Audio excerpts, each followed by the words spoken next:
این نوبت به سبقت داوطلبان برای راحت به دور ولایتی آزمون جمهوریوی تاجیکستان وطنی عزیز من زیاده از 70 نفر هوسکاران محفل‌های هنری و دستپروران مکتب صنعتی شهر بختر اشتراک نمودند. باعث خوشنودی است که آزمون مذکور برای صحنه ظهور استعدادهای آینده بخش تبدیل یافته، محض در جریان آن هوسکاران خوش‌سلیقه در محضر عام معرفی می‌شوند. از جمله ضمن هنرنمایی داوطلبان آزمون از شهر بختر مشاهده می‌شد که در محفل‌های گوناگون هنری مؤسسه‌های شهر نوازندگان و سرایندگان امیدبخش مهارت خود را تکمیل داده ایستادند. محمد شایموف در مقایسه با دیگر داوطلبان از جهت سن و سال خیلی برتری دارد و در دایره آزمون مذکور برایش امکان دست داد تا در صحنه‌های کسبی هنرنمایی نماید.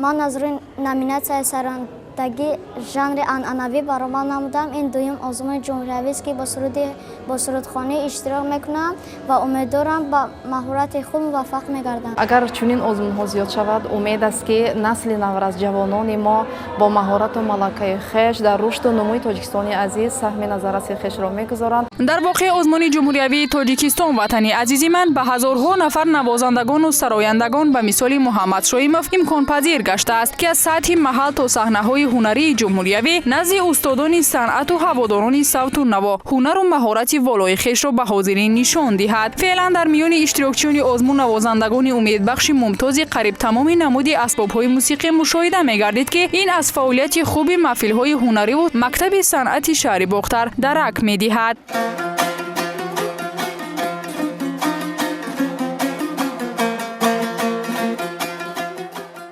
ما امروز 3 نفر در این آزمون جمهوری تاجیکستان و عزیز من اشتراک ورزیدیم از روی نامیناسیای نوازندگی. ما امروز در هیجان هستیم که به دور ولایتی میگذاریم. یعنی ما رو هفتاده نیستیم. ما در اینجا برای غالب شدن آمده ایم.